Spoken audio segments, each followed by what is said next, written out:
বনি ইসরায়েলের সময় এক ছোট্ট গ্রামে বারসিসা নামে অত্যন্ত ধার্মিক এক ব্যক্তি ছিল। সে আল্লাহর একত্ববাদে বিশ্বাস করত এবং বিশ্বাস করত যে ঈসা আলাইহিস সালাম আল্লাহর একজন রাসূল।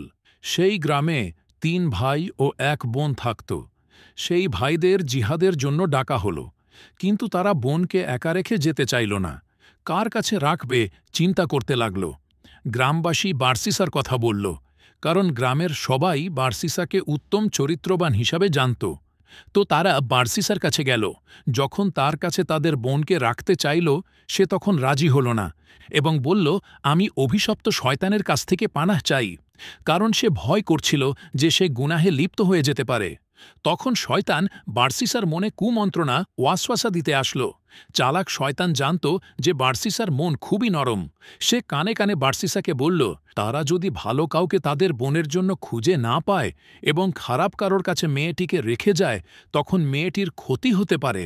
এই পরিণতি তোমার ভুলের জন্য হবে নয় কি? বারসিসা বুঝতে পারেনি যে এটা শয়তানের কুমন্ত্রণা। মানুষের প্রতি দরদের কারণে মেয়েটিকে সে সাহায্য করতে রাজি হল। সে মেয়েটিকে তার একটি ঘরে থাকতে দিল। মেয়েটির ঘরের সামনে খাবার রেখে আসত। মেয়েটি নিজে এসে খাবার নিয়ে যেত। বারসিসার সাথে তার দেখা হতো না। শয়তান ওয়াসওয়াসা হয়ে বারসিসার কাছে আবার আসলো এবং বলল, তুমি কেন মেয়েটির খাবার তার ঘরের সামনে রেখে আসো না? বারসিসা রাজি হল এবং মেয়েটির ঘরের সামনে খাবার রেখে আসতে শুরু করল। শয়তান এতেও খুশি হল না। সে আবার আসলো এবং কানে কানে বলল, কেন তুমি তার ঘরে ভিতরে খাবার দিয়ে আসো না? এবার বারসিসা তার ঘরের মধ্যে খাবার দিয়ে আসতে শুরু করল। শয়তান আবার আসলো এবং বলল, মেয়েটার সাথে তোমার কথা বলা উচিত, এভাবে একা থাকলে তো সে পাগল হয়ে যাবে। বারসিসা মেয়েটির কথা চিন্তা করে তার সাথে রুমের আড়ালে কথা বলতে শুরু করল। শয়তানের কুমন্ত্রণায় একসময় তারা একই রুমে কথা বলতে লাগল। এভাবে শয়তান তার কাজের কঠিন অংশ বাস্তবায়ন করল। এই পর্যায়ে বারসিসা এবং মেয়েটা একে অপরের প্রতি দুর্বল হল এবং একসময় ব্যভিচারে লিপ্ত হল। মেয়েটি গর্ভবতী হল, একটি বাচ্চা জন্ম দিল।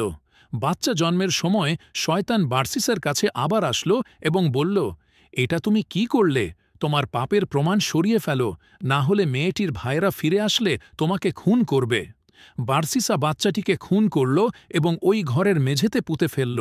শয়তান এবার বলল, তুমি এক নারীর সন্তান হত্যা করেছ এবং আশা করছ যে সে এটা কাউকে বলবে না। তখন বারসিসা মেয়েটিকেও খুন করল এবং তাকেও ওই ঘরের মেঝেতে পুঁতে রাখল। মেয়েটির ভাইয়েরা ফিরে আসলে তাদেরকে একটা মিথ্যা কবর দেখিয়ে বলল, তোমাদের বোন অসুখে মারা গিয়েছে এবং ওই কবরে দাফন করা হয়েছে। তারা বারসিসার কথা বিশ্বাস করল। সেই রাতে শয়তান ৩ ভাইকে একই স্বপ্ন দেখাল যে বারসিসা তোমাদের বোনকে হত্যা করেছে। প্রমাণ হিসাবে তোমাদের বোন যে ঘরে থাকত তার মেঝে খুঁড়ে দেখতে পারো।